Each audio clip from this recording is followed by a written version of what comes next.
Follow these directions to schedule a high school lab using the Outlook web application. I'm signed into Outlook web app, and I'm in Mail now, but I'm going to choose Calendar. All right, and I'm actually going to schedule for the 4th of July. So I toggle to the 4th of July. I'm looking at the weekly view, so I see the 4th of July is here. And I go down and I find an area that I want, at the time I want, and just double click. I get the pop-up. I'm going to type in my name in the subject so everybody knows who's scheduling. And the start time is the 4th of July on Wednesday. 7:15 to 8:15, that's not enough. I'm going to schedule it for all morning. So I could come down here and just select times, but better yet, I'm going to type in the exact time I need, which is 7:15. But I'm going to keep it all morning, the first 3 bells. So I'm going to go to 11:15. That's a little long. So if I type in here 11:05, I could type in 11:07 as I need, but that'll work. So I've got my times and my day chosen that I desire. I can change that later. Now I'm going to go to Scheduling Assistant. I see my name here. I see Select Rooms. All right, I'm going to select the rooms.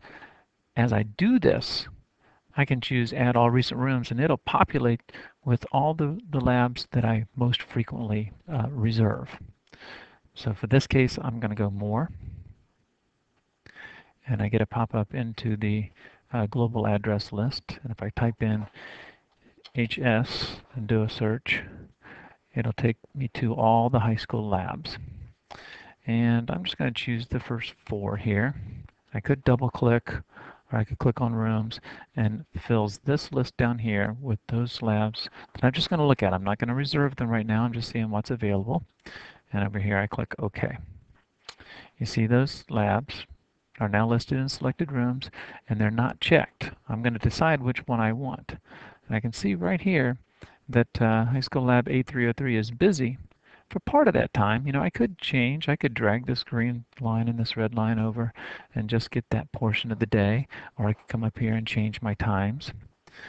But it looks like A203 is wide open, so I'm just going to put a checkbox right there in Lab A203. That's the one I want. And I'm going to go back to my appointment, and I see that High School Lab A203 is there. I'm at appointment, and now when I click Send, it places that appointment or that event in my calendar, and I actually got an email that said High School Lab A203 is accepted. If for some reason I was trying to double book, or that, you know, something was wrong with the way I entered, it would reject me. All right, and at a later date, I can go just to make sure that I have the room reserved. If I double click on that event, pops up the event. Look, High School Lab A203, and in fact, there's a tracking feature that says Lab A203 was accepted. It's mine. Okay, and if for some reason I ever wanted to cancel, I can just right-click on the event and delete. And if I delete and send that away, then the lab will be available for another teacher to use. I'm just going to leave that page. And if I go back to my mail, you'll see that I did receive an email saying that High School Lab A203 is accepted. This works for all the open labs at the high school except for the Media Center. So if you need some Media Center, you'll still have to contact the Media Center directly. Thank you.